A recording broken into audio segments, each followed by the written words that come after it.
Hello, Melissa. How are Hello, you doing? Marie. I'm good. How are you today? Good. This is very exciting. I'm so happy to be with you today. I'm excited to be with you as well. Awesome. Would you like to tell us who you are in a few words? Sure. My name is Melissa Moya. I am a 48-year-old mom of 4 beautiful daughters, and I work for our local fire department. And I've been in this fire department for 20 years. I spent about 16 years in the field. 4 of those were volunteer years, and then I became what they call a regional member and career staff, and so I've been doing that for 16 years total. I think it's 16 years. Yes, it is 16 years. And so in my fire department, I am no longer in the field as a responder, but I now run and oversee our mobile integrated health program, which does follow up with vulnerable seniors and overdoses in our county, and some behavioral health related calls. And I follow up with them after 911 has visited and either transported them or whatever it is that they've done for care, and I try to connect them to services. I'm just in awe of what you do. Thank you. Thank you for, I don't know if you say thank you for your service to firefighters too. They do that. I never know quite how to react. Like, do I say, you're welcome? I always get super nervous when people say that. Well, but thank you, because it's such an impressive career, and still today you serve your community, and Yeah. I think that's amazing. I want to dedicate my life to also helping others, and that's what also this podcast is about too, is sharing stories. I feel like we in this society today, we're all disconnected from each other. Mm-hmm. And maybe in your line of job, maybe you see that and you don't, because I feel like that's actually an interesting point of view that I can't wait to hear from you also, because if you help people with behavioral health Mm-hmm. issues, Mm-hmm. but also on the fire department side of things, Mm-hmm. you see both type of people. I do. And you probably just see people that need help at a certain time because of a fire, because of a flooding, or everything that the All fire kinds of department disasters. yes, help with. But also then on a complete different side of things, which I didn't know about. So that I'm really excited about that, because I feel like today we all kind of feel alone in what we live or what we go through. And before we started recording, I was telling you too that why I'm starting this with people like you and me is because I feel like all the interview podcasts and all that you see on TV or on YouTube is about interviewing famous people. Yeah. And knowing what they like to eat and what they like to do, and it might be interesting for some people, but for me, I'm just, for some reason, every time I meet people and I hear stories, I feel like it's a little treasure that deserves to be shared. But also for some people, I feel like that could also be a way to reconnect with others. I'm so sorry, because we're gonna go. Don't apologize. You go for it. You just go for it. But also, to give a little context, I met you at Walmart. Yes. And I saw your new shirt, and I've been thinking about this podcast for the longest time. And for some reason, I thought I want to interview a firefighter to start, or because I wanted to interview a hero in the community. And then I saw you, and I just thought, I have to try. I have to go. I have to talk to you. That was really awesome, though. I thought it was really awesome. Oh my God! But I remember I was shaking, and then I was just so excited. And thank you for your kindness, because you were really kind to me. Oh, that's good. And so I really appreciate that you for that. So first things first. So you were telling us that you are the mother of 4 beautiful girls. 4 beautiful girls. Yes. And how was that, having your girls and working as a firefighter at the time, I'm assuming? Yeah. And how did you combine your professional life and your personal life? It's a really good question. It's a tough one too. It makes me a little emotional sometimes, because as a firefighter, we leave our families You know, most fire departments run 48-hour shifts, so we're at work away from our families for 48 hours. And then we get to be home with them for the most part for 4 days. And then we go back to work, and that's kind of our routine. And I'm really lucky that my husband, who is also in the fire department and has been we've been together 22 years, and he's been, that's the whole reason I even got into the fire department, was because of him. I wanted to be able to understand what he would come home and talk about, and how to be supportive of him, and how to just understand what he was saying, and really to be supportive. And so I always credit him for my career, because I don't know that I would have chosen this just off the top of my head. Not really sure why. I don't know that I ever felt like I was equipped for it, but I truly believe God has a plan, and this is where He put me. And so when I got into the fire department, I had already had my 3 daughters, and so my older 2 were much older, and then I had my third one was 2.5 years old, and it was I didn't think about it really. I kind of just did it. And I remember being away from them for the first 48 hours, and I went, I wonder what kind of mess they're going to make for me to go home to. That was like my first thought. And then as the years went by, and I was in the department for about, I want to say maybe 8 years when we had our 4th one. And that one was much different. The first 3 I got to be home with them at least for a year. The third one, 2.5 years. They all had me at home with them for a little while. The last one, I went back to work when she was 4 months old. And that was probably one of the hardest things I ever had to do in my life. Because all my other ones were grown up. Not grown up, but you know, they weren't babies. They were 4-month-old babies. And so the first year of her life, after I returned to work, my husband would bring her to me every day, and I would float it to all different stations. And he would bring her to me wherever I was at, and he would let me hang out with her for an hour and nurse her and do, you know, whatever mommy thing I needed to do with her. And then he would leave, and I would cry, and then the next day he'd come back, and it'd be all better. And then when she turned a year old, he said, "Okay, I think it's enough time. I don't think you need to see her every day." And I was like, hold on, I don't know that I'm there yet. I really still feel like I need her every day. He said, "Oh, I'll make a deal with you. How about we do it 1 day of your shift?" Okay, so we did that. Year 2, 1 day of the shift, he would come and he'd bring her to me. And then by the time she turned 2 years old, he said, "Okay, she's 2. I think you're good." And I said, I don't know if I don't feel like I'm good with that, but you know, 2-year-olds at a fire station, it can be a little challenging. So I said, okay, you don't have to bring her to me. So I would FaceTime her, and that's how we dealt with it. But I was really blessed to have a really great crew. I was the only female there, and they were all very supportive. They all had wives, and one of my partners, actually, his wife was pregnant at the same time I was pregnant, and his sister-in-law was pregnant at the same time, and so he was really great. And I felt bad. Yeah, I felt a little bad.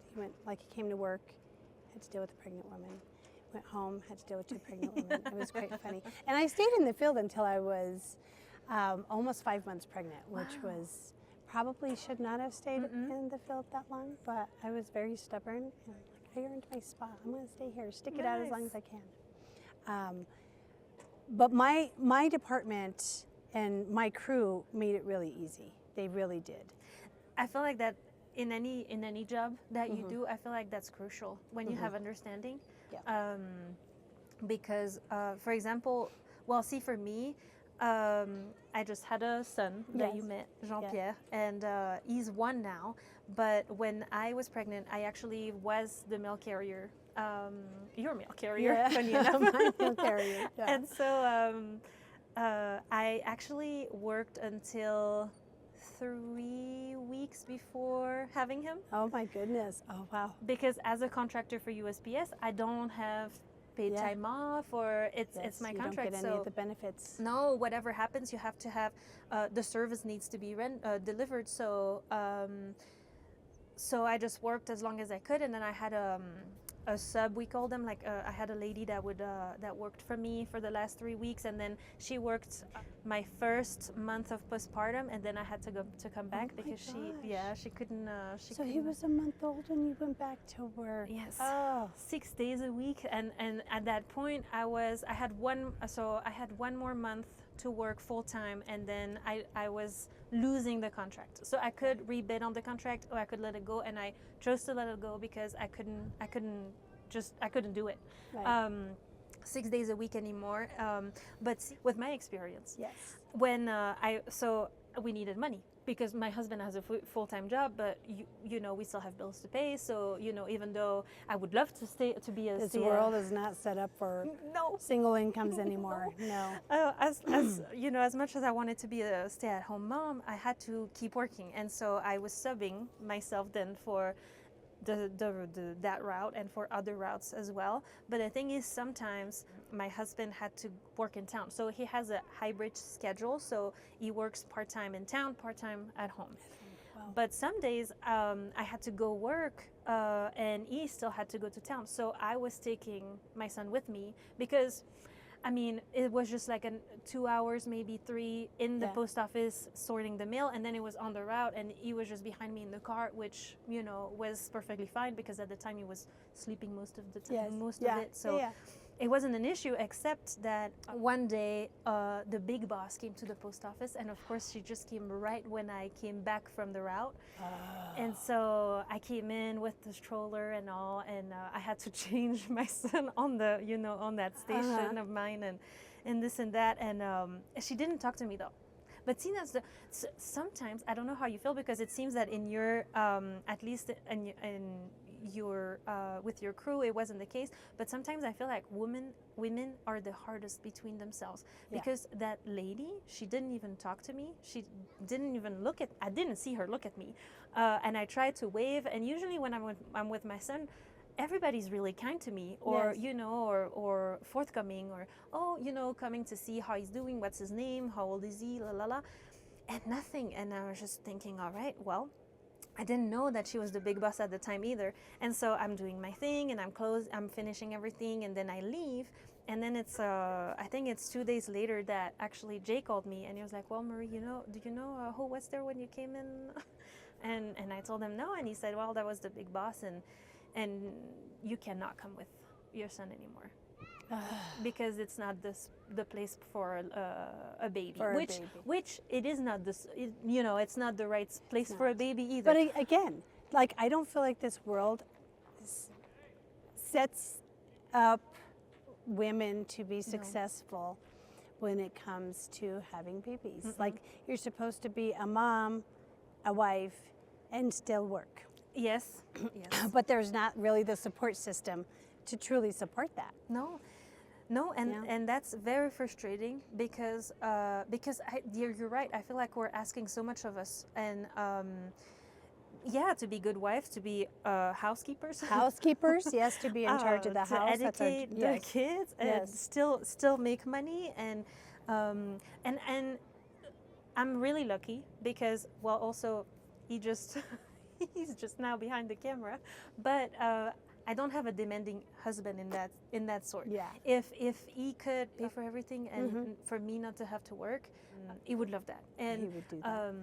And he would, and that's what we're trying to work towards. But at the end of the day, we need the extra income. And especially, I feel like nowadays, I feel like that's I don't know, how do you define that type of talk anymore, but it's not like I'm complaining or anything, but inflation and everything that's happening right now, I feel like they're setting our generation to fail, because we were lucky enough, we bought a house 2 years ago, almost 2 years and a half, and it was right when the interest rates started to go high, and we got in at the beginning of that spike, but right now I don't even know how people can afford. I don't know how they're doing it either. I really don't. And you bring up a really good point. Like, I don't know how young people, like my girl's age, my oldest is 31, your same age, and she and her husband have been in their house for a long time, and it's a beautiful home and a great neighborhood, but if they were to try to get into that same neighborhood now, and he, you know, she's able to stay home and take care of my grandson, and he is able to provide for them, but it's still a struggle, and he's got a great job, and it's still a struggle. And it's interesting that our world has transitioned into that. It is. It is, because I remember I moved to the U.S. 5 years ago, and I think it was in the first year that I was here, maybe the second. But we went to a friend of my husband's, and she was a little older than us. I think at the time she must have been in her early 50s, maybe.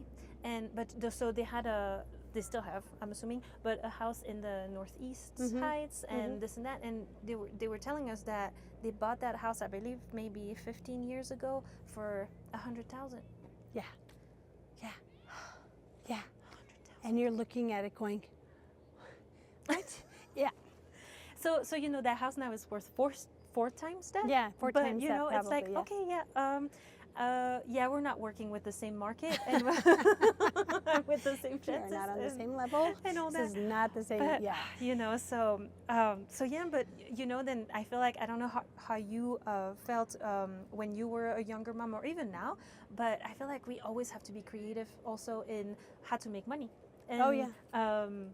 I mean, you know, it's funny because I also wanted to interview a firefighter first, because I've always had that little desire in me to be a firefighter, and I don't think I have the physical condition to be a firefighter. Oh, However, I'm sure I could work towards that. if you really wanted to do it, I have no doubt that you would be able to. I mean, it's not easy, but it is definitely. I mean, when I started training for it, I was right out of getting my second knee surgery, and it was like, okay, if I'm going to do this, I'm either going to do it now or I'm probably not going to do it. And so that was my mindset. And it was right before the economy took the first dump back in 2008. And my husband, I remember him coming home saying, you know, I know you love volunteering. I was volunteering at the time. He goes, and the county is hiring now.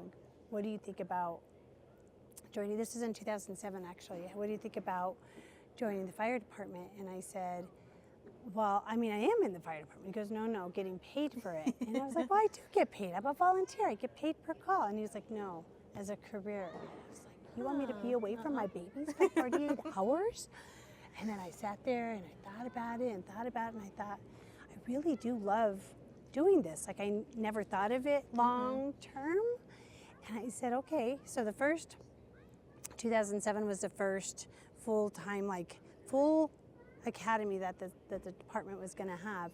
And I was like, okay, I'm going to start training. And my knee was killing me, and I knew something was wrong with it. Sure enough, I needed to have another surgery or I wouldn't have made it. So anyways, I was like, okay, well, I'll go for 2008. It's the way fire departments work. They usually have to hire, I think it's gone up a little bit now, but one a year at least. They have to have academies every year to offset when the retirements happen and stuff. And Okay. so I had my knee surgery, and I knew when the physical agility test was going to be, and that was in July. And so I had, or in, not July, that's when it started. So in June, May or June was the physical agility part. And I had my surgery in February, and from like, as soon as I got cleared to start doing physical activity, I just kept going and kept going and kept going. But I had a lot of support. My in-laws, they're all in the fire. They were all in the fire department.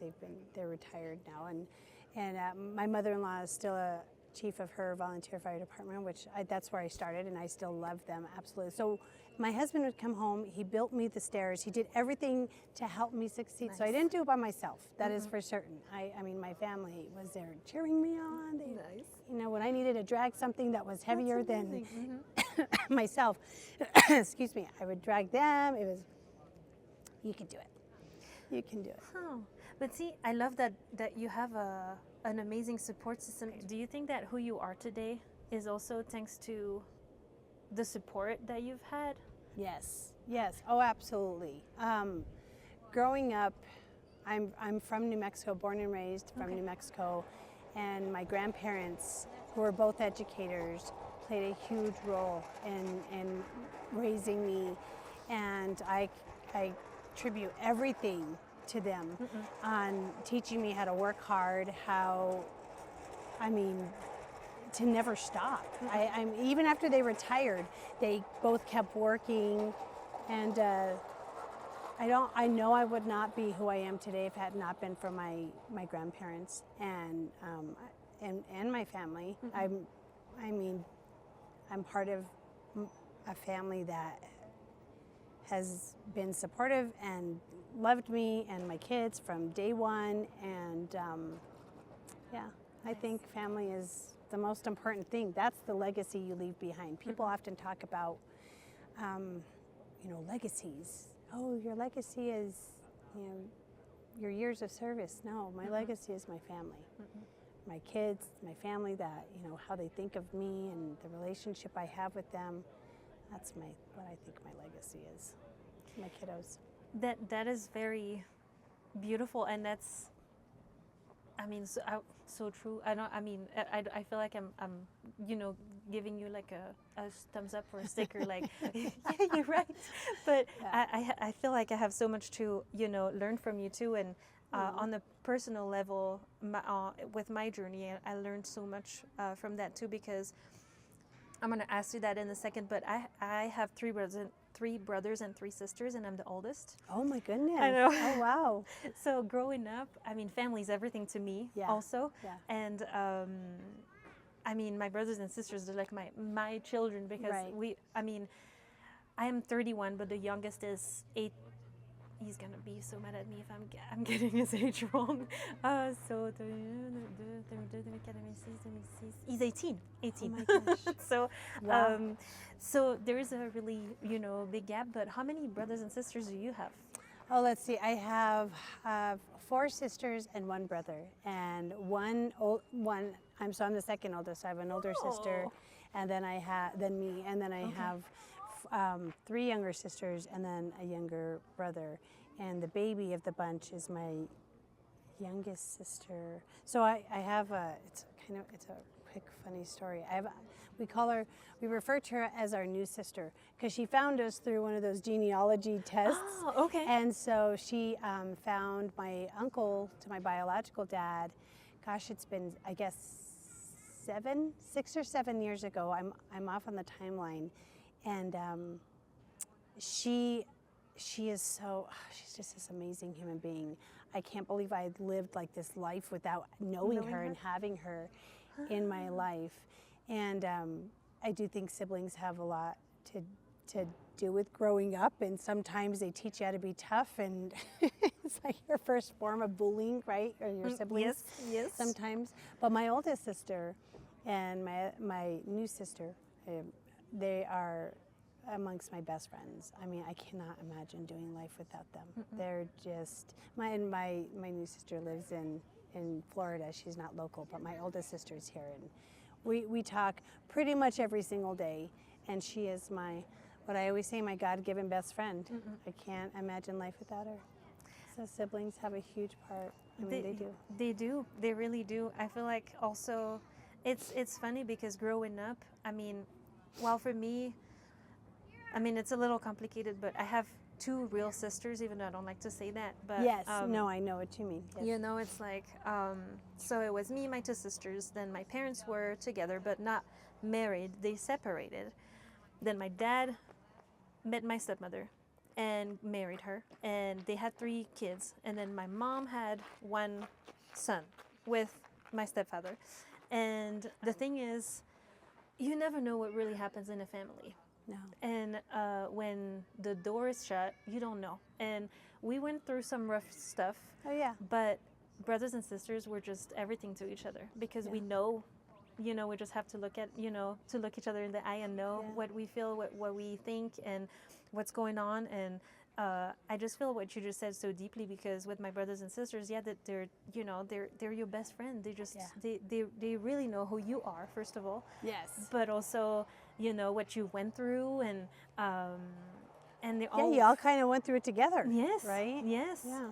So you said born and raised in New Mexico. Yes. So are your parents still around? So let's see. So my biological dad was not in my life until I met him when I was 30. I want to say it was wow. 30, and he passed away about 2 years after that from cancer. But I got to meet him and I got to know him, and we would write each other letters because he didn't live locally. But my parents, my stepdad who adopted me, he's still alive, and my mom, they both still live here locally. But we're estranged, strangely enough. It's a, like you said, family dynamics. There's always I'm something sorry behind about the that, doors. first of all. First Well, and thank foremost, you. because I appreciate that. I've made peace with it, and I love them, and I pray for them every single day. And yeah, it kind of sucks sometimes, but sometimes that's just how it has to be, and that's okay. That's okay. I'm It's okay. it's so weird because see, and I'm a crybaby, so No. I'm gonna be emotional, and Oh, if it's you okay, cry, then but I'll cry, because I'm an emotion. I'm a what is it called? Like oh, and a sympathetic crier. I'm a sympathetic crier. Oh, yeah, Yes. me too. That's good, yes, but I think see that and there's no taboo also on this YouTube channel. So Yeah. if I have no problem also talking about that. I respect what everybody believes. I don't believe in a God. I do believe in energies and the universe, and more that I feel like we were meant to meet. Yes. And Oh my gosh. I do believe in. I am a God-fearing woman and Christian. I don't like religion, but I do have the love and respect for our Lord and Savior. But I will not ever preach religion to somebody. Welcome back. We had to change location. We might have to change again, but then we probably will record another time the the end of the episode if we have to. But I think we stopped recording talking about religion. Yes. And so I think in a nutshell, I was telling you I don't believe in a God. At least that's not how I call it. I call it more like the universe or law of attraction. However, I do respect people's belief, and as long as nobody tries to make me change my own beliefs, I feel like that's, in French we have an expression that says la liberté des uns s'arrête là où l'autre commence. That means my freedom stops where yours starts, and vice versa. So I'm partisan of don't force other people to I agree believe with other you things 100% what they on want that. to. We can have a conversation, Yes. and that's what I love. I love to talk about religion or even other topics or politics, because I feel like if you talk with people that don't have the same beliefs as you, that's how you grow in your own beliefs. Yes. But I don't like when you're forced into something else. And Well, you have to show up with. I find that the more times you show up with no expectations of humans, specifically humans, the less likely you are to offend somebody. If you don't have expectations. Like, That is I true. had zero expectations coming in today. I thought this will be fun. Yes. I don't think I'm that interesting of a person, and but that's my I will disagree with you. that's my there. that's my opinion. I don't know. I've never quite thought about myself in that way. But when you asked me, I was like, really, in all honesty, the reason I agreed to it is because I thought, she's trying to start something I think sounds really cool, and if I can help in any way to help her, then heck yeah. Thank you I for think that. that's really cool. I think it's so important for women to be supportive of each other. You live in a society where women are often put, what's the term, like bad against each other? I don't know if that's the term or not, where they have to be in constant competition. Competition, yes. And I don't feel that way. I've never felt that way. And we don't have a lot of women in the fire department. And I'll hear it every now and then, like, I didn't have support when I was coming through the academy. Why should I be supportive? And I think, well, why not? Right. I will fix Right. I will fix your crown before I fix my own crown. And I would hope that you would fix my crown the and not same. let me walk around Yes. looking like a fool. And I think that's how, but not just women in general. I don't like seeing people fail. I like to see people succeed in life, and whatever that looks like for them. You know what? I feel the same way, because that's always what I try to do too, is just push people up, because I feel like there's so many people that are anchors. That's maybe like bad to say, but at the same time, these past few years I've been trying to only surround myself with people that would push me up, because because that's who I am, and that's who I Yeah. want to keep being, Yeah. and that's who I try to be for everyone around me, and that's I try not to have expectations of people, and but at the same time, it's um, I'm hoping to attract what, how can I say that?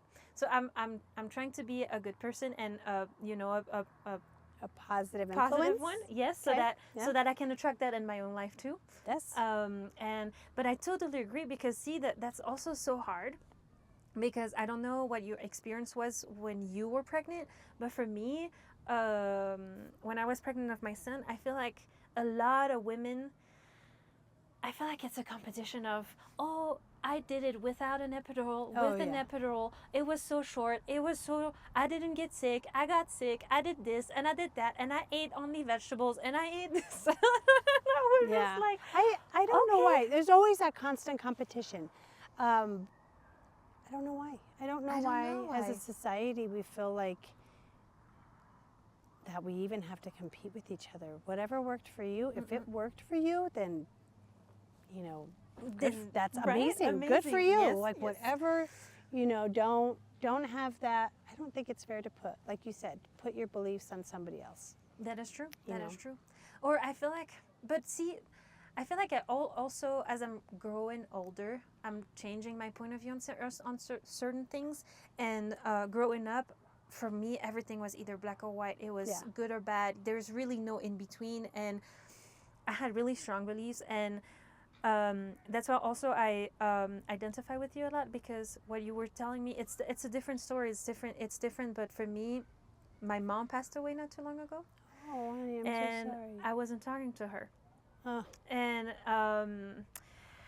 and that's really hard, because I was a stubborn, I'm gonna child and adolescent and young adult, and I had my beliefs about her, and she was who she was. Let's put it that way. But the thing is, you don't think, even though you don't talk to that person, and in your head you never want to talk to that person ever again, you never think that you're gonna die young. She died at 49, and oh so my gosh. I moved here and got married, and so I moved here August 10. We got married in September, and then she passed away December 26th. Oh my gosh, right after Christmas. And then it was all of a sudden, it's really strange, because all of a sudden it was almost like I was blind and then I saw. It's like all of a sudden you change your perspective on everything, and it's like, wait a second, you take a step back and you see your whole life before that date differently, and you take just another perspective, a step back, and you realize that you cannot go back there. You cannot go back, talk to her anymore. And then there's another punch in my face when I was pregnant of my son, because then, and during pregnancy, it's not so much, but then when I delivered my son, I just realized that I was his mom. Yeah. But my mom was not there anymore. Yeah. And that was, wow, that was so brutal and so rough. And so at the same time, I know it's not the same, but I feel like when you reconnected with your dad, and if you want to talk about it, please feel free. But if you don't, it's okay too. But the 2 years you had with him, I cannot imagine how you must have felt after that. But maybe not, because maybe it's a completely also different story, different point of view. Yeah, it was, I'm thankful for that time. I really am. I got to know a part of me that I never knew before. Like, your parents bring in this part of you, and I mean, you are half your parents, right? Like, and so to see that other side of who I was, and he connected me to his whole family, who I love dearly. Wow. So blessed to have them and know them, and I try really, really hard to not dwell on coulda, shoulda, woulda type of things. Like, Yes.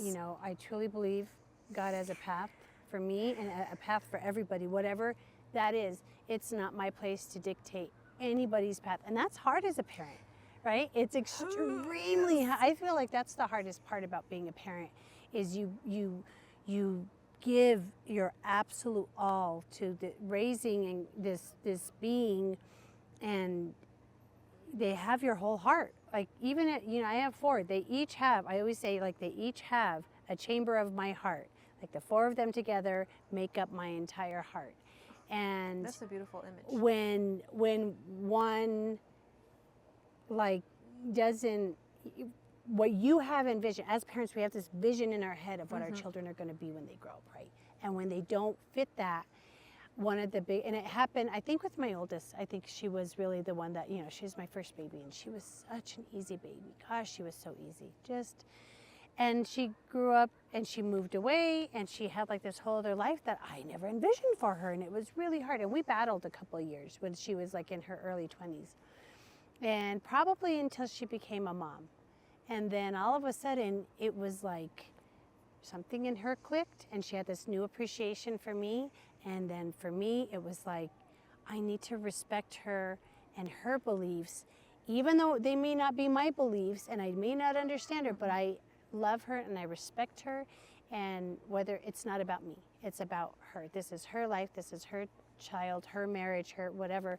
Letting that go of what my vision, my expectation of it was really freeing. And we talk multiple times a day. My grandson and I FaceTime multiple times a day. It's so funny. Like he'll even tell me, bye, like he's done FaceTiming me, and he'll like hang up on me. It's hilarious. But I had to really learn that while I might have this vision of what she's going to be, or, growing up, they have to be their own people. And as long as they're good people, I think, that's the best you can do. As a parent, that's the best you can do.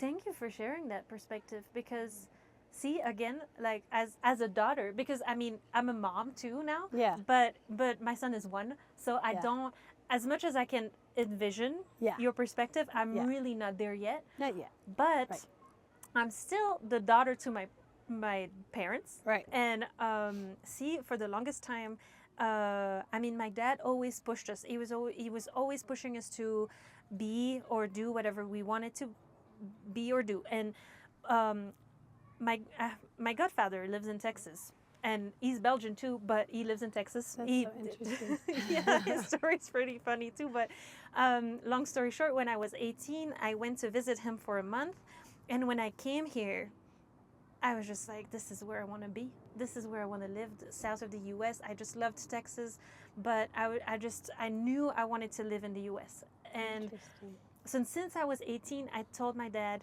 not every day, but pretty often, that I was going to live in the U.S. eventually. And he was always like, oh, yeah, yeah. Sure, do your thing. But then when I told him I was actually moving, it was a different story. But see, I also took it so hard because, for me, I was just like, well, what a hypocrite. He always told me to, do what I wanted. And now that I really found my way, and that, the love of my life and this and that, all of a sudden, and, to also, John, what you were saying earlier about your parents is for the first years that I was here, my dad stopped talking to me. And so my mom passed. My dad stopped talking to me, and all of a sudden I felt alone in the U.S. I'm with my husband and his family, but all of a sudden, growing up with so many brothers and sisters like you, all of a sudden you feel, wow, you feel like, there's nobody there anymore, and it was really rough, and then we started talking again, and now we talk every day basically too. Awesome. So it's life I think is about perspectives, but about and we change perspectives all the time. Oh yeah, well you have to. You can't stay on. I mean, the world changes, and you brought up a good point earlier. You said you want to bring positivity to you, and so one of the things that I've learned in my 48 years of life is the world will beat you down enough. We don't need to do it to each other. Right. We don't need to do it to each other. The world is going to do it for us. Society, social media, politics, religion. I mean, any of it. Why are we so divided? Why are we against each other. We're so weak when we're against each other. That's true. That's we're so true. weak. And also, man, I feel like that resonates so much with me too, because at the same time, there's little things in life. For example, like we were just said, I saw you at Walmart. I would never have thought that we were so similar, first of all. But then that you went through so much too. And we tend to forget that too, because, you know, especially when people get like start road rage, or, you know, they're behind someone, even in line at the store, or, you know, we always want to do everything fast. And I started to do something late, like a couple weeks ago. I started to respect the speed limit on the freeway. Oh my gosh. And you know what? Oh, my stress is so much lower. I feel so much better. It is like, it's funny that you brought that up. Yesterday I was rushing home, and this person in front of me was like not going, and there was a break in like traffic coming, and I like threw my hands up. I was like, what the heck? And I was so angry, and then I looked down, and their license plate, and they were a disabled veteran, and I was like, oh, what did I do? Why did I just get upset over something so stupid and trivial?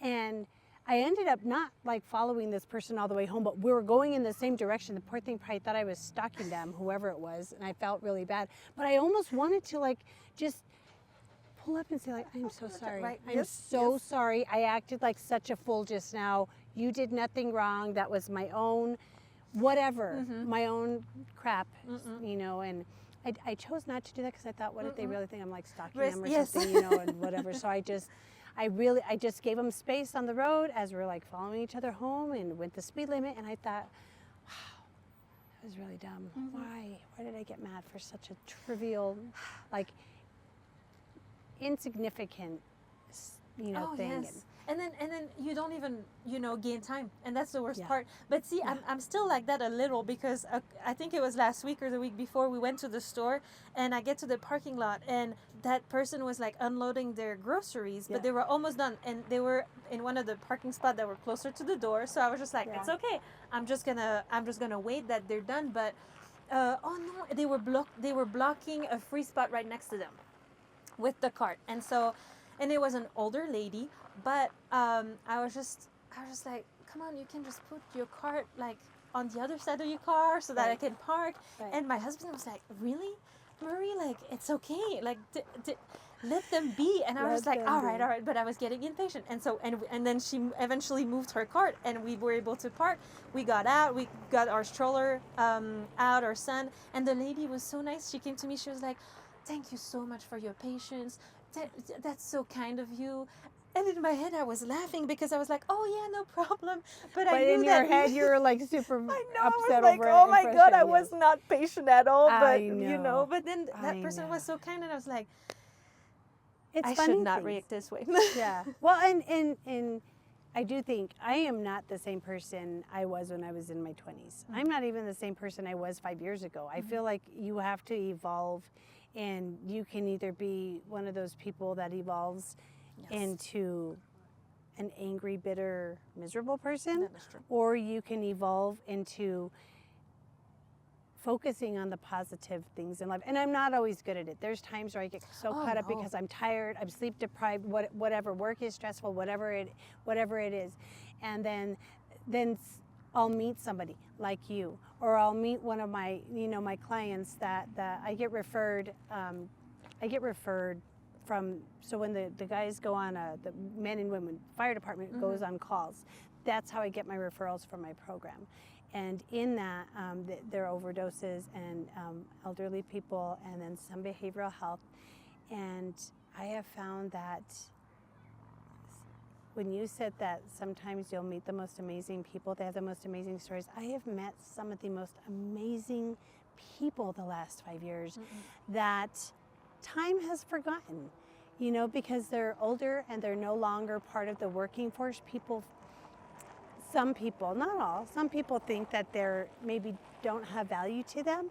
And when I talk to them and I hear their stories, it reminds me of this world was built on something so different than where we're at today. And I curse social media a little bit. I mean, it's done great things, but I also think it's really damaged our world and our society. And I try really hard to stay off of it. I try to be funny whenever I'm on social media. I try to be funny. I try not to be negative. But there are some amazing individuals that have some of the most amazing stories, and I've learned them, and they've shared them with me. And I also feel extremely blessed that they even trusted me with sharing their stories, or they trusted me to allow me into their home to help them find, whatever it is that they're needing. And I never thought that I liked humans that much. And there's still times where I think that we can all be pretty crappy. And then I'll meet somebody like you or some of my elderly clients, and I'm like, the world still has so much good in it. So much good. The sky is blue. I'm healthy. My family's all healthy and safe, and this country is not in war. You think about like Ukraine. Oh my gosh. And I think America is still pretty amazing, compared to some other, if you want it comparatively towards a lot of other countries. We're still a pretty amazing country, what we have to offer. And that's why some people act a fool, is because they have the freedom to do so. But yes, here we are. Yes, here we are. I have these little cards. So there are two different types of cards. You have some life questions card and then some quote cards. And so I'm going to ask you to pick one of each. Okay. And read what's on the card and maybe talk about whatever you think about what you just read, if it resonates with you or not. And so you can pick, without looking, you can pick one of... Why don't you spread them and I'll just pick one. There we go. Is that good? Yes. Okay. There we go. And then... okay. I love doing things like this. I feel like the universe has its way of... Okay, which one do you want me to read first, the life question or the quote? Whichever. Okay, I'll read the quote just because it's on the top. It says, "Don't watch the clock. Do what it does. Keep going. Do what it does. Keep going." Sam Levinson. Oh my gosh, that's actually, don't watch the clock. Do what it does. Keep going. Huh. That's really interesting. Because the clock can often be our enemy sometimes because you're constantly like in a rush. That's really, I think, slowing down and not having that. When I get home at the end of the day, I tend to lose my phone, which that's good. It's only when when my daughter's calling me that I'm like, oh, where's my phone? Has anybody seen my phone?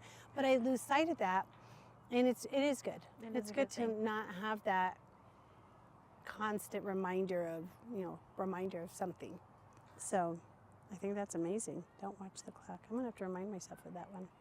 Do you feel like, to me, when I also hear that, do you feel like it could also mean that sometimes we're stuck on something that happened to us in the past, and and then instead of Good, absolutely.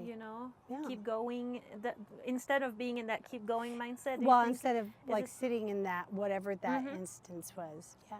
Do you think it's something that sometimes happens to you, or that you tend to do? Oh, it's so easy to get stuck in that.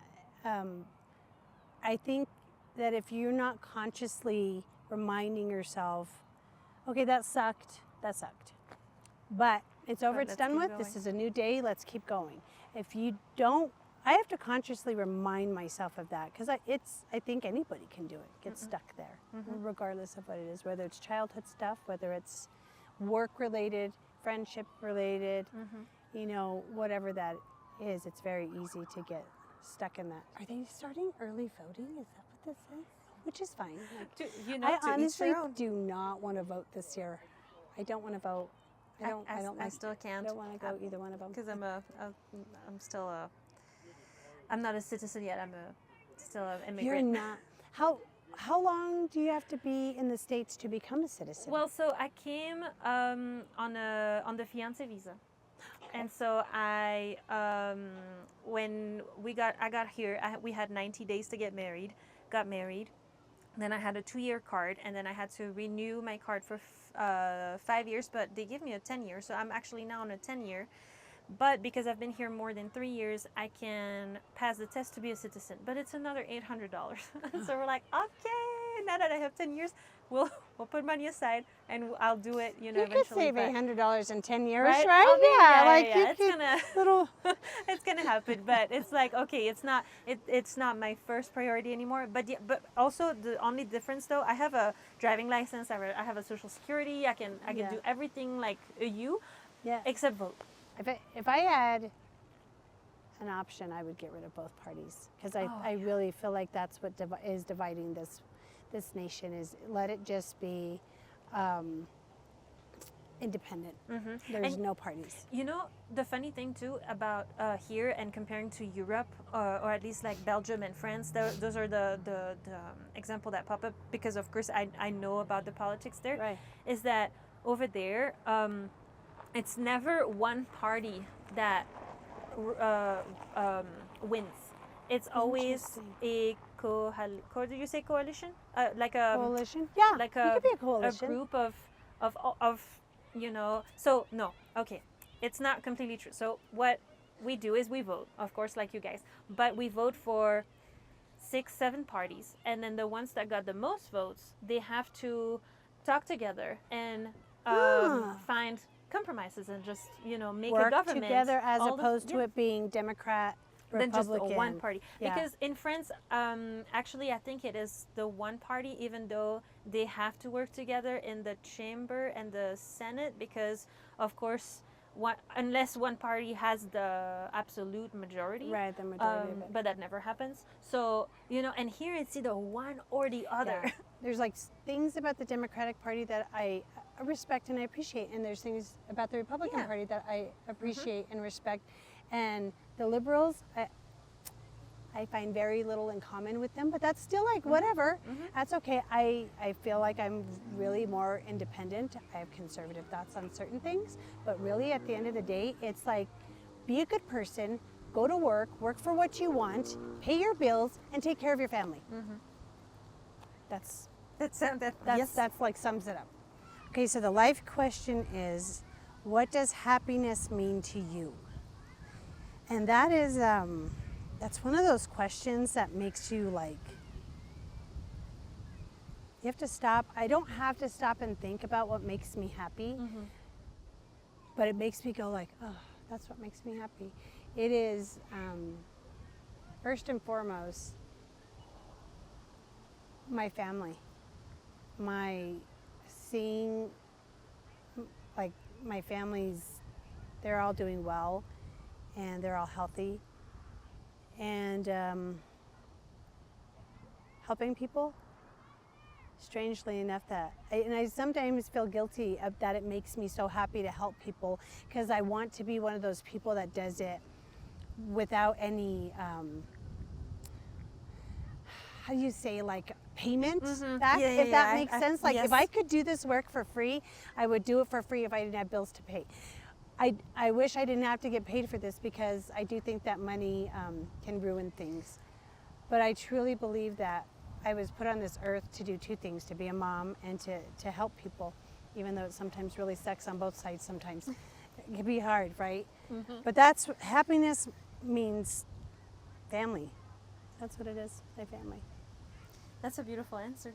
Thank you for that. I feel like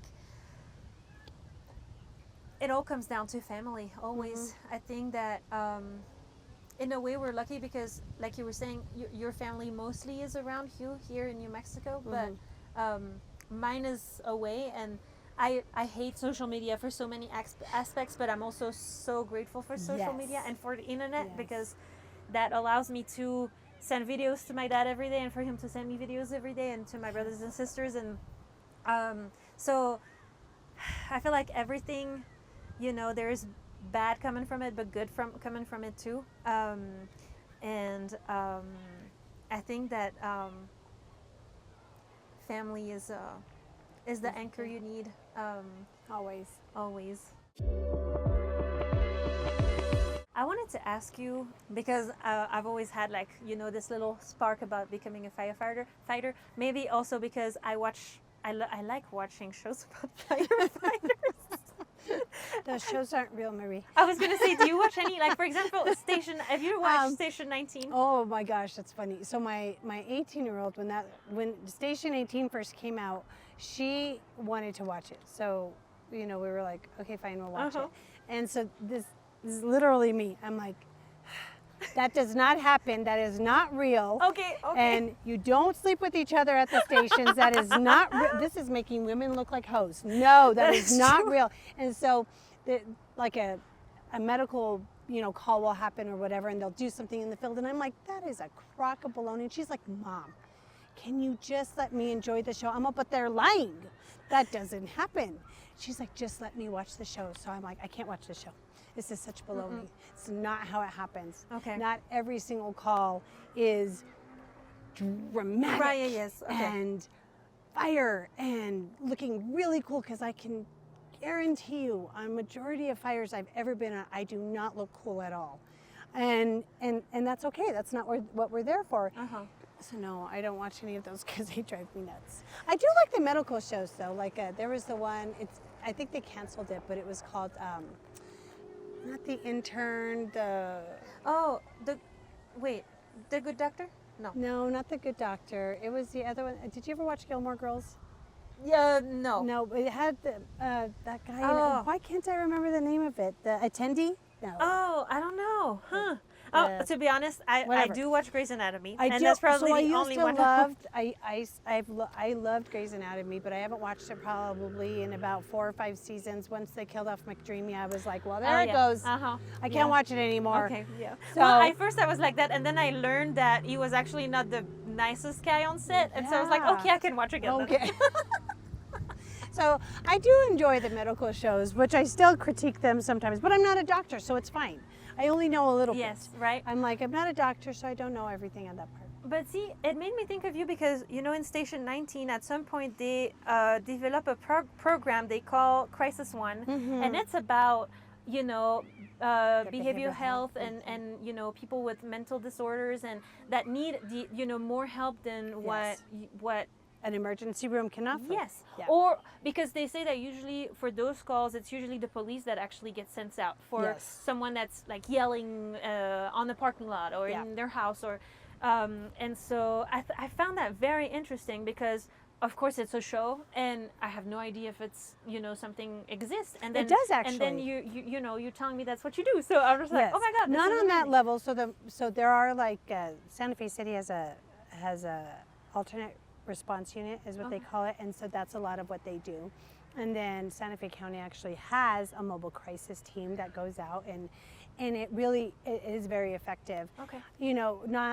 I truly believe that police have a very important role in the community, and they need to be seen as the protectors, the rule enforcers.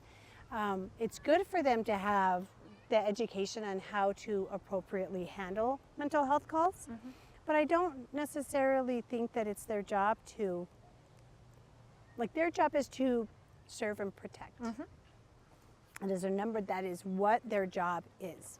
And I don't know that they shouldn't be put on them to be counselors or therapists in the field, but to have that extra bit of knowledge of this person may not be having a psychotic break. They might be having, whatever. But it's good training. Training needs to change, and we're learning new things about mental health every day, different ways to approach it. But those across this country, that is becoming more common practice, is to have mobile crisis teams and alternate response units. And my program, the Mobile Integrated Health, which is more generalized. It's not one thing or the other. And our biggest goal right now is just to connect people to resources, because there's such a gap, especially in rural America, rural New Mexico I'll speak to because that's where we live. There's such a gap. There's people that are in desperate need of resources. They don't know how to get it. They don't know where to get it. It's so overwhelming to them that they can't navigate the process. And so that's when we show up. And I work alongside a licensed clinical social worker who's had years of experience, and he's amazing at his job, and I've learned so much from him. Okay. But it really, I think you have to be the right person. There's still times where I don't think I'm the right person. Like, Okay. I really don't think that I'm being successful here. And then I'll get somebody who I am successful with, and I'm like, okay, that's all I have to keep my focus on, is if there's one win, that's a win. And win meaning like I successfully connected this person to resources. Okay. I was able to get this person food or shelter or whatever it is that they needed. So you're the connection Yes. between Yeah. them and what they Yes. need. Yeah. Okay. Yeah. Yes, I'm the connector. That's beautiful. But how do they get to meet you? Is it through a 911 call? Yes. So Okay. if they call 911, so it initially started out that way. So if they called 911 and we responded, then our guys would refer them to our program, and we would follow up that way, and that's how it started. Now I'll get phone calls from Community Services Division. Okay. They'll say, I have this elderly person or this homeless person, and I can't find them, or they just need to fill out this paperwork, but because they're not mobile, Oh, yeah. they'll give us the applications, or I'll print them out or whatever, and I'll take it to them and help them navigate through the process of filling it out. And at the end of the day, 90% of the people that I help just need somebody to help them. Even if it's just, so on this piece of paper you want to write, whatever this is right there, and they'll go, okay, well, this doesn't seem so bad. Thank you for showing me this, because when I went online and it said I had to do all of this online, or the doctor's office told me to go to my patient portal, but I don't have a computer. And if I'm there and I show them, well, look, we can set it up, or I can help you look at it on my work phone, and then we'll erase it so I don't have access to your thing. So whatever that looks like for them, I try to show up for them and just help them. I mean, we've delivered food to people. We've installed toilet rails for them to get off the toilet if that's what they needed. We do as much as we can to help them. I feel like you don't have a list of things you Yes, do. it's not just like on... a checkoff list. It's we show up and we say, okay, what do you feel like you need to be safe in your home, to stay in your home? The big key is especially for the elderly, is they don't want to leave their house. And so we do what we can to keep them there. But there are some cases where they cannot stay, whether the house is. And do you make that call, or do you put them in with? I do not have the authority. Okay. So we get it. That's where it gets difficult. We've had houses that the sewer's backing up into their home, and that obviously is a health issue, right? Yeah. So they'll be transported to the hospital. We go to the hospital and we tell them they cannot go back to this home. This is why. We'll show them pictures of it. We'll say they have no family. If they have family, that makes things easier. That really, really does. Okay. But not always. It's not always a good turnout for them. I mean, not everybody thinks being in a safe, clean, warm place is the best thing for them if it's not their home. Some people don't care. This is their home. This is theirs. This is where they feel comfortable. Yeah, it can be And tough. do you follow up? Do you get to? Okay. I do. You I do. get to, for the most part, unless they pass away. But then, to me, even if they passed away and they were safe and warm and in a clean environment, that, God bless you. I'm glad that you're resting in peace now. And you're no longer suffering in whatever it was that you were suffering in, whatever that looks like. I don't always see death as the most horrible thing in the world. Especially if they've lived a long life. They've lived a long, good life. You lived your life. Good for you. I feel like that's a big accomplishment. When you look back at, first of all, what were you doing before? Because you said you were 28 when you joined officially as a career employee. But then before, you said you were a volunteer. I was a volunteer. What was I doing prior to that? Yes. Oh gosh, I had so many different jobs. I never had a career. This was my very first career. I was a bartender. I worked at a hotel. Gosh, you name it, I've probably done it. I spent my 20s having a bunch of jobs. Okay, And then yes. I found this career, and this is where I was led. This is where God led me. And this is where I've been. And I will tell you this. I remember one of the first 48-hour shifts that I was like on the back of a med unit and running this medical call, and it was just somebody that, I have a very strong sense of smell, and this person was very dirty, and I was like, Lord, I don't think this is for me. I don't think I'm in the right. I don't think this is what I'm supposed to be doing. I don't want to do this. I don't want to do this anymore. And I remember finishing that call and going, I really don't think that this is what I should be doing. I don't think I'm very good at this. And here I am, 20 years later with the same department, and I'm still doing it. So apparently he disagreed with me because I'm still doing yes. it. Like, and there's no, still times you where I'm are like, oh, I don't want to go in right that house. where you're supposed to be. Yeah, this is where I'm supposed to be. This is exactly where I'm supposed to be. I love to see how your career evolved from being a full-on firefighter to working not the back end, but more like a different, Yeah, follow up. Yeah, it's a different end. It's definitely. So, gosh, so I ended my field career with a really horrific neck injury from a structure fire. Oh. Yes, and so that ended my field career. And at the time I thought it ended my field career. So Okay. I did not think I would ever be able to fight fires again. Okay. And I thought I was going to lose my job, even though I got hurt on the job. Oh, yes. The physical therapy that they started putting me through was not working. I was in a ton of pain. So it came to a point where they said, you either go back to the field or you're going to be fired. And I went, I can't, I'm in so much pain still. How am I going to do this? And so at that time we had a chief that, I don't know if he believed in me or maybe he felt sorry for me or asked me, we've been wanting to start this pilot program, but we haven't had anybody who wanted to take it on. Do you want to take it on? And I went, I will do anything to keep my job. Yeah. And so I took it on. I dove in head first and went, I have no idea what I'm doing, but I will figure it out. And so that first year was a pilot program and that was strictly on overdoses. We followed up on all the overdoses. We got a grant to pay for my social worker. And I took as many trainings as I could to learn, because it's a very different mindset to be a first responder as opposed to what I do now with the follow-up. Oh, yes. And so I had to learn that, my brain could no longer be response mode. It was more like, okay, I'm here after the event. How do I convince people to let me into their lives and to help them? So I took as much training as I could, and I still do. I try to make sure that I'm being progressive with any kind of training and approaches and learning about the resources that are available. So we did a 1-year pilot program, and our department and the entire county really thought that it was beneficial, so they extended it.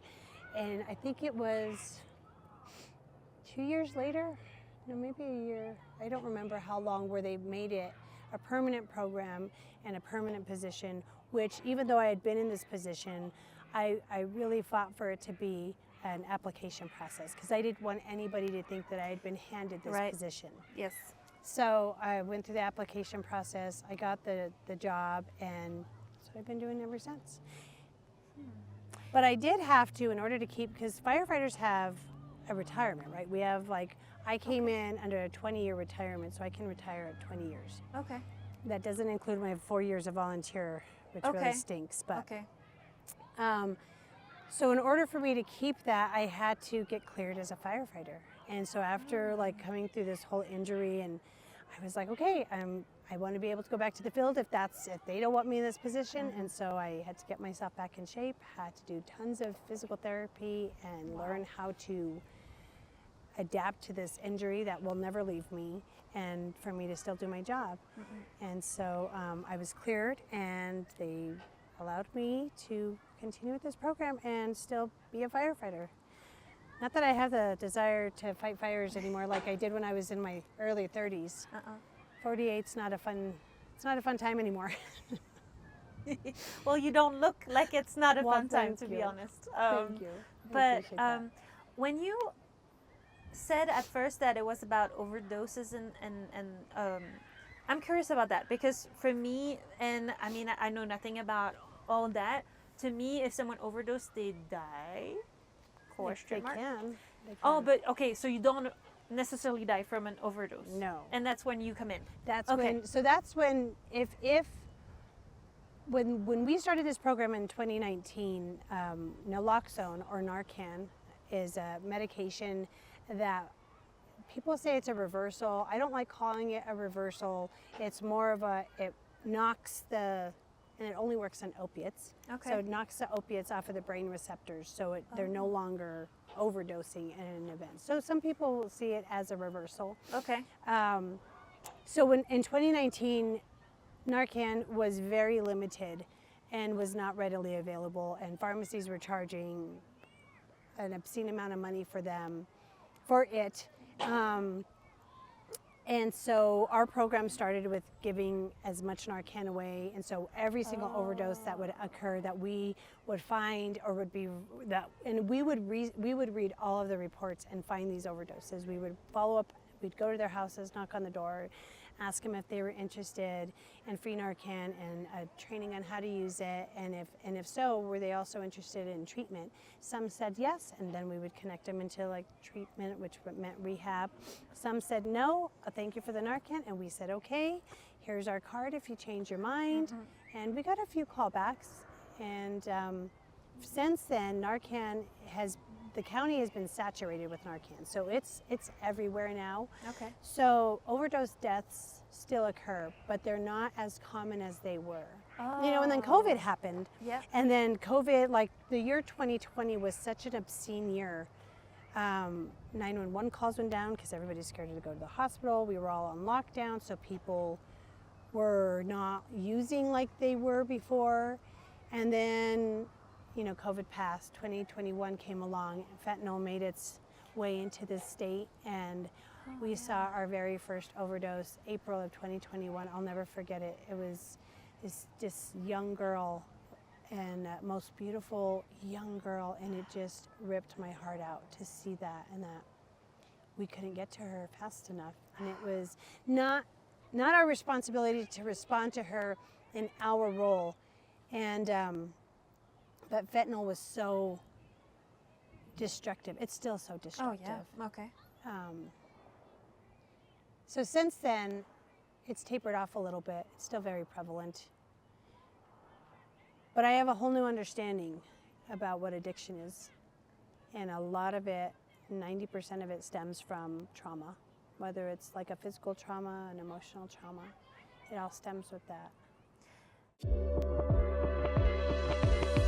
Do you feel like then in response, I feel like what the state is doing right now by making it free to go see a therapist, do you think that's a good, do you see on a, how do you say that, like on the field, do you see that having a good impact?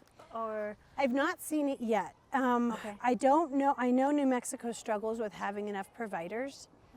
And so, but I think that healthcare needs to be reformed, most definitely. And I do think that that's where it starts with. You can't expect somebody to recover from their addiction without understanding why they have an addiction in the first place. So I think if they're able to find enough providers to provide that, I think that would be amazing. It would be very interesting to see what the outcome of that is, and I'm excited to see that. And see, that's so interesting because for me, like from my personal experience, I want to say with my mom, she used to do a lot of things, drink, smoke, probably do other stuff. But the thing is, for the longest time, being younger, I had judged her so much for her to do that, for her doing that. But then you grew up and you see things differently, and you take a step back, and you know, she went through so much in her life, including losing one of her. She also comes from a big family, and I believe she was their youngest sister. She died from cancer, and my grandparents had her in the living room and die in the middle of the family, which, maybe is a good thing, maybe is not. But at the same time, it traumatized all my mom and my uncles and aunts. And so, after that, I mean, she met my dad, which my dad was the love of her life, and then they separated when I was 6. But see, now I realize that when my parents separated, my mom was 29, my dad was 31, and he left my mom for a 23-year old. And they had three daughters. And so, when I was 29 and I was already married and we didn't have children yet, but I was like, oh my God, we kind of have the same age difference-ish. And I was like, if we had 3 daughters right now and you would leave me for a 23-year-old, oh my God. Oh yeah. And that's when, that was the first time that I got confronted with that, when I was like, maybe I would have started drinking. Maybe I would have turned to other things, right. And knowing what I know now, I wish she was alive to be able to talk to her and tell her, okay, I get it now. I'm not saying that it was all okay, but I know. But you get it. Yes. And so that's why I resonate a lot with what you say, because I want to be able to help too. Growing up, a couple years ago, my dad created an association in Brussels to help homeless people.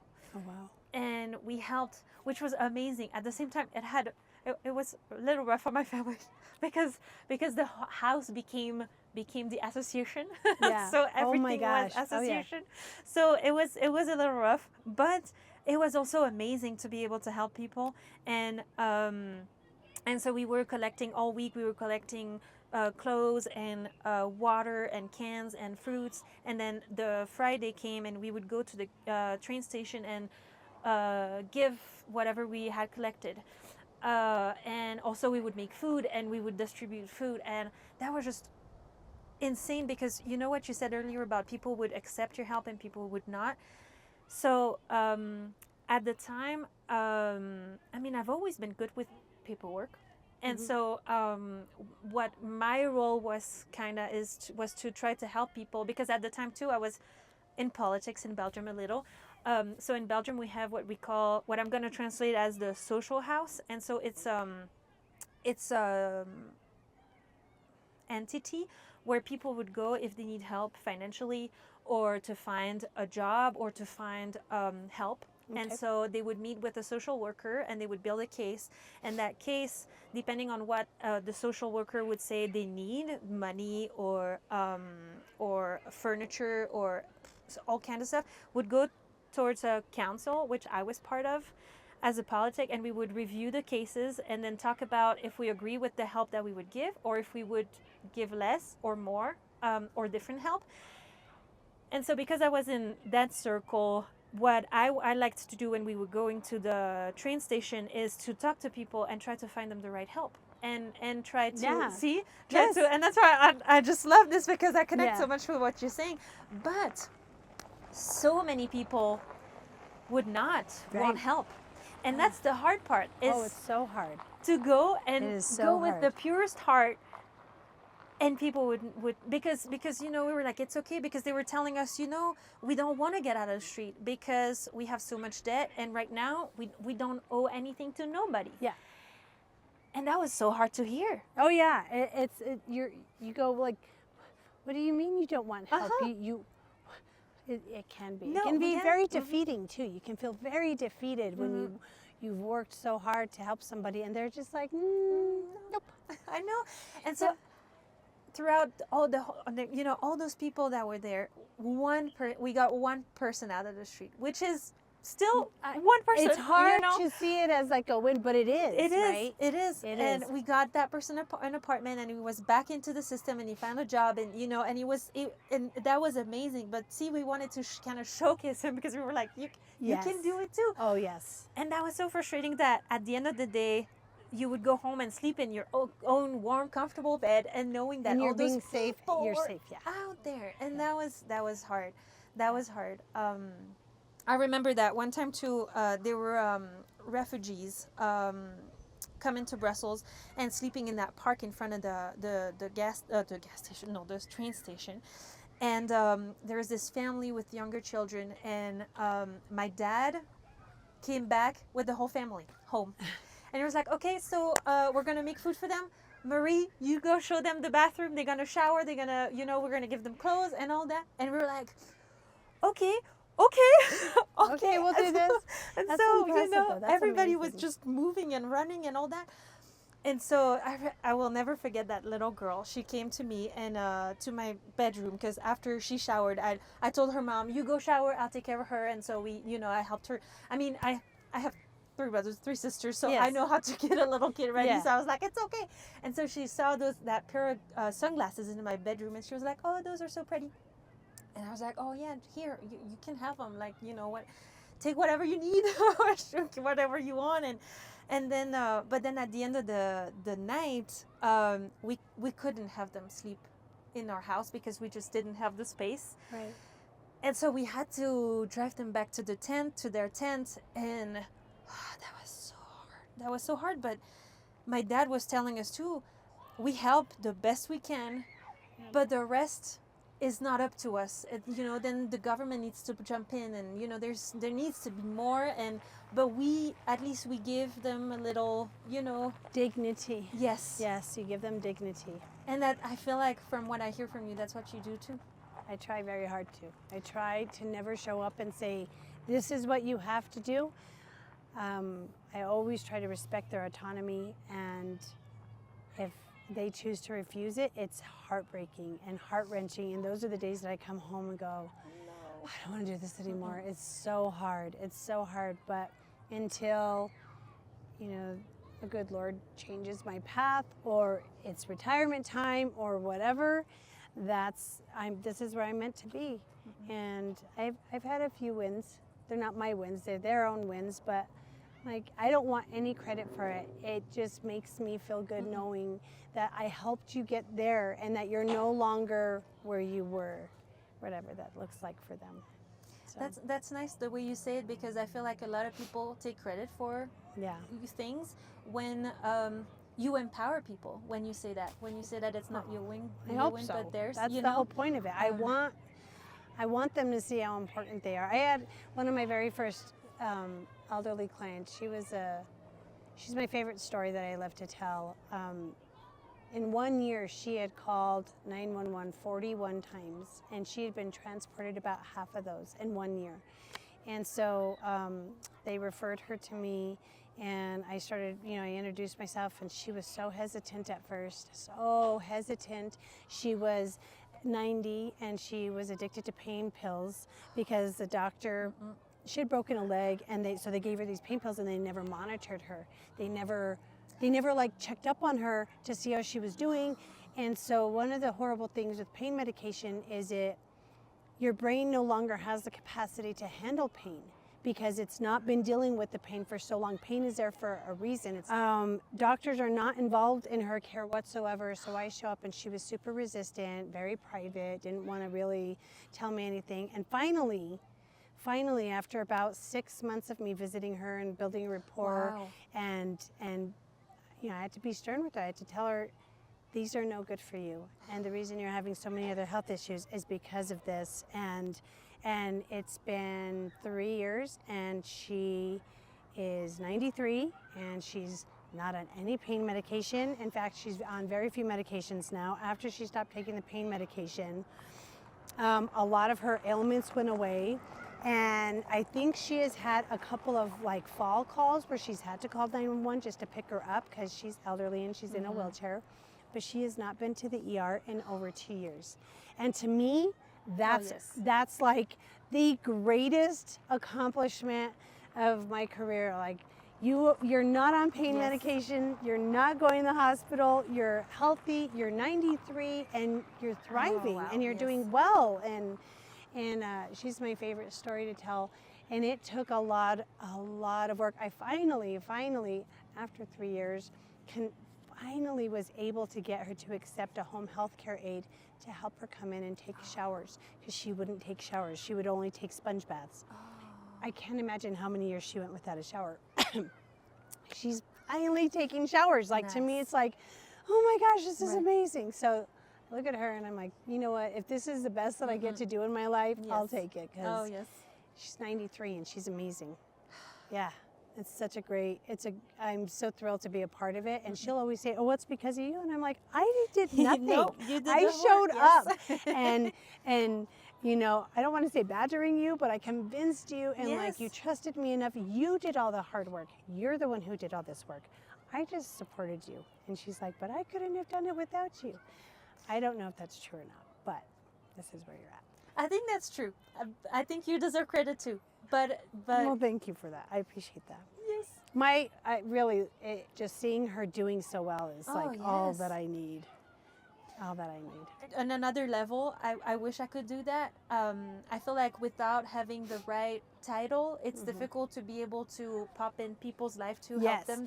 And the fire department has definitely, I don't know that I could have been this successful in just like a social, and I'm not a social worker. I'm an EMT, well, what they consider an AEMT, and I'm a certified community health worker, which I got in this program. I felt like that was the best suited other role to add on top of the firefighter certifications that we have to carry in EMTs, but being a community health worker has really helped to help me understand how to meet people where they're at and not have expectations and not show up with my own agenda. That's also the biggest thing. I cannot have an agenda with them. I can have a goal, like my goal, at least for today, is just to make contact with them and hopefully they answer the door. And if that's all I get from them today, that's okay. If they agree for me to come back, then at least they're not declining services, and that's huge. So I'm really blessed. I live a very blessed life. Well, you know, in a world that's so fast-paced and, you know, achievement-oriented, you have a pretty impressive job. And I mean, that's not what I wanted to say. Like a pretty, how do you say that in English again? Oh my God. Outlook? Vision? No, probably like a job that a lot of people would want to do, you know, because you take the time with people. And I think that that's really blessed. I am very blessed. I'm very blessed to be able to do this. I really am. So I'm doing this little notebook so that every guest can ask a question to the next guest without knowing who they're gonna be. Oh my gosh, that's really cool. I love that. So if I know on the spot it's probably hard to think about, but okay, I stole it from the card, but I truly think that is like such an amazing question. Perfect. What is happiness to you? Because thank you. It's so different for everybody. Thank you so much, Marie. No, I'm gonna help you clean you. up before that storm is coming. Yes. Thank you for accepting Oh my gosh, too. of course.